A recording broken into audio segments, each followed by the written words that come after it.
사이다 무비튼. 나는 혼자 사는 독신남, 평범한 회사에 다니는 회사원으로 매일 지하철로 출퇴근한다. 그날도 나는 지각을 면하기 위해 지하철을 향해 숨이 차도록 뛰었고 승강장으로 돌진 중이었다. 그때 내 눈에 들어온 어떤 물체, 나도 모르게 걸음을 딱 멈췄는데 누가 떨어뜨리고 간 지갑이었다. 지갑을 주워들고 내용물을 살펴보니 원래 돈이 없었는지 아님 누가 알맹이는 다 빼가고 껍질만 남긴 건지 지갑은 속이 텅 비어 있었다. 나는 왜 하필 이 바쁜 시간에 빈 지갑을 발견한 걸까? 귀찮은 일에 발을 들여놓은 느낌적인 느낌. 비록 속은 텅 비어 있었지만 그걸 다시 바닥에 버릴 수는 없었다. 주운 자는 주운 책임을 완성해야 하는 법. 영무원에게 전달하려고 했는데 분신물을 발견하긴 했지만 내용물이 없는 난감한 상황. 내가 발견했을 때부터 이랬다고 하면 과연 믿어줄지. 내 결백을 증명해야 되나? 괜히 찜찜했다. 출근 시간은 다가오고 나는 지금 지하철을 꼭 타야 하고 신속하게 판단을 내려야 했다. 빈 지갑을 들고 우왕좌왕하는 사이 어떤 여자가 나를 빤히 쳐다보다가 손가락으로 가리키며 그거 누구 지갑이냐고 묻더니 자기 거라고 했다. 모르는 여자가 갑자기 달려오는 바람에 아무 잘못도 안 했는데 나쁜 짓 하다가 들킨 것 같았고 경찰 신문에 걸린 것처럼 급 당황하고 말았다. 그냥 쌩까고 얼른 지하철을 타고 피하고 싶었지만 내가 움직이기 전에 그 여자가 먼저 내 팔을 잡아당겼고 왜 이러시는 거냐고 반항하자 그건 그쪽이 더 잘 알지 않아요? 영무원한테 말해서 경찰 불러야죠. 여자한테 완전히 오해받은 나는 필사적으로 그런 거 아니에요 라고 외치고 또 외쳤지만 코끼리는 생각하지 마. 내가 아니라고 할수록 상대에게는 내가 범인이라는 확신을 주고 있는 격이 됐다. 결국 나는 개찰구 입구까지 여자에게 질질 끌려가서 영무원에게 인계됐는데 나는 최악의 상황을 머릿속에 그리며 빠져나갈 방법을 생각했다. 여자는 나를 완전히 범인 취급하고 있었기 때문에 가장 사람이 많은 시간대에 이목을 끌기 충분했고 모두들 나를 보며 속닥거렸다. 영무원한테 나를 야무지게 끌고 온 여자는 임무 수행을 완성하듯 영무원 앞으로 다시 나를 떠밀었다. 이 남자가 제 지갑 훔쳤어요. 빨리 경찰 불러주세요. 라고 흥분했고 나는 멘붕이 온 상황에서도 아니에요. 지하철 타려고 승강장으로 뛰어가다가 우연히 떨어진 지갑을 발견한 거예요. 안을 들여다봤더니 아무것도 없어서 어떻게 해야 되나 고민하고 있는데 갑자기 이 여자분이 저한테 말을 걸어온 게 다입니다. 그 와중에도 나름 최선을 다해 억울함을 호소했지만 거짓말하지 마. 그딴 말이 지금 통할 것 같아? 도둑이 자기가 훔쳤다고 하는 거 봤어요?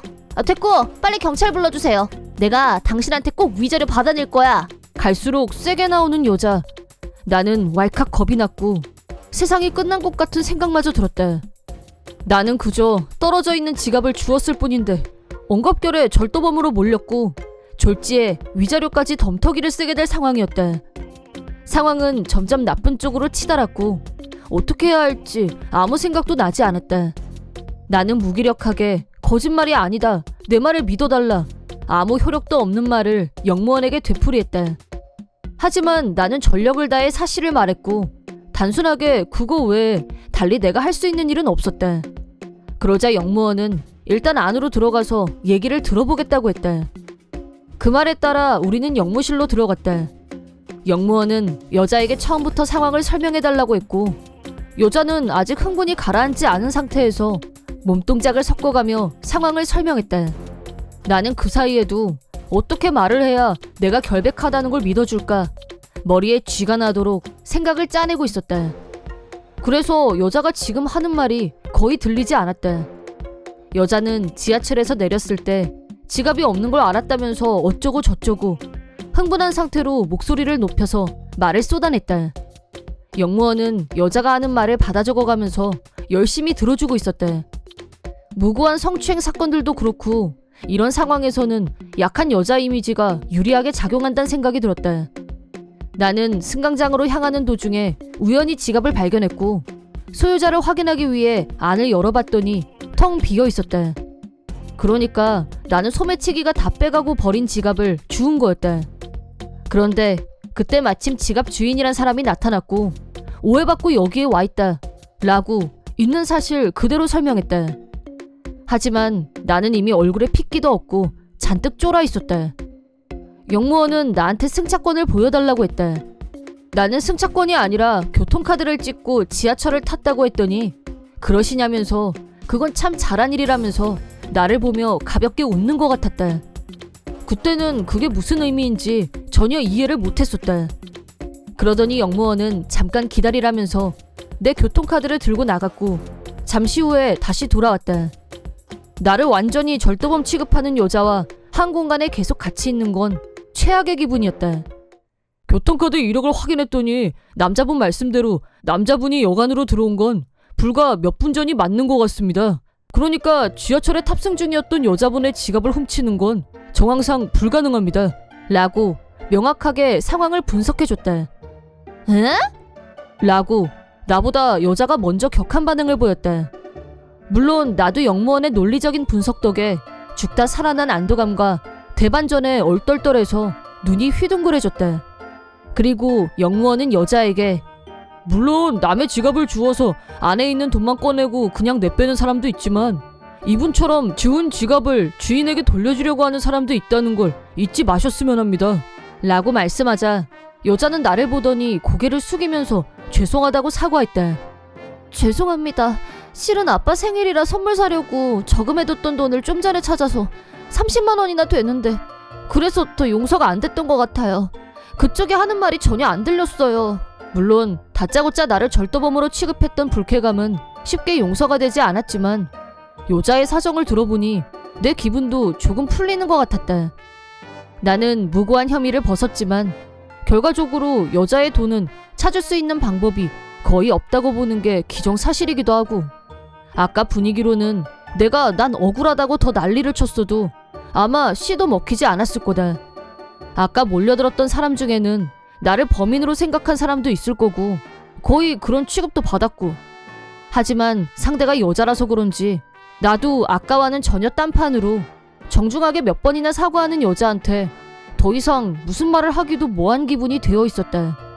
영무원실에서 나오자 여자는 나중에 정식으로 사과하고 싶다며 연락처를 알려달라고 했다. 나는 핸드폰 번호가 적혀있는 명함을 건네주고 그 자리를 떴다. 어쨌든 떨어진 지갑을 주인에게 돌려주려고 했던 보편적 친절함이 역으로 나를 사지로 몰고 갈 뻔했고 그런 경험은 난생 처음이었지만 씁쓸했다. 명함을 주긴 했지만 진짜 다시 연락할 사람은 없을 거라고 생각하고 기대도 안 했었는데 며칠 후에 진짜 연락이 와서 깜짝 놀랐다. 여자는 나와 2정거장 정도 떨어진 곳에 살고 있었고 우리 집 역 근처에서 만났다. 약속 장소에 나가자 여자가 먼저 나와 있었고 나를 보더니 멀리서부터 나를 향해 몇 번이나 고개를 숙였다. 지난번엔 제가 너무 큰 실수를 해서 정말 죄송했습니다. 그렇게 말하며 여자가 돈이 든 봉투를 내밀어서 진심 놀랐다. 여자는 지갑을 털린 피해자이기도 한데 얼마인진 모르겠지만 나한테 위자료를 주고 나면 이 여자는 돈이 더 없어지는 게 아닌가 싶어서 왠지 걱정이 됐다. 하지만 여자는 그날 있었던 일을 집에 가서 아버지께 말씀드렸더니 하마터면 죄 없는 사람을 절도범으로 경찰에 넘길 뻔했다며 굉장히 화를 내셨고 위자료의 반 정도는 아버지한테 받은 돈이라고 했다. 상황으로 본다면 나 역시 피해자인 건 분명했다. 여자가 흥분해서 떠드는 바람에 불특정 다수의 사람들이 나를 지갑 도둑으로 오해했고 여전히 그렇게 기억하는 사람도 분명히 있을 거다. 그 사람들한테 내가 절도범이 아니라고 해명을 할 수 있는 상황도 아니고 말이다. 그렇다곤 하지만 이 돈을 받는 것도 썩 내키지 않았다. 아닙니다. 위자료는 됐습니다. 라고 위자료를 거절했다. 하지만 여자도 그러면 자기가 곤란하다고 하길래 만약 내가 지난번 일로 혹시 2차 피해를 입게 된다면 그때 나서서 내가 무고한 피해자라는 걸 밝혀준다면 그걸로 보상은 충분하다고 하고 타협을 받다. 여자에게 물어보니 여자의 지갑에서 돈을 훔친 범인은 끝내 잡지 못했다고 한다. 그 역은 사람들이 붐비는 곳이고 CCTV가 설치되어 있다고 해도 범인을 특정지을 증거를 반드시 찾을 수 있는 건 아니니까.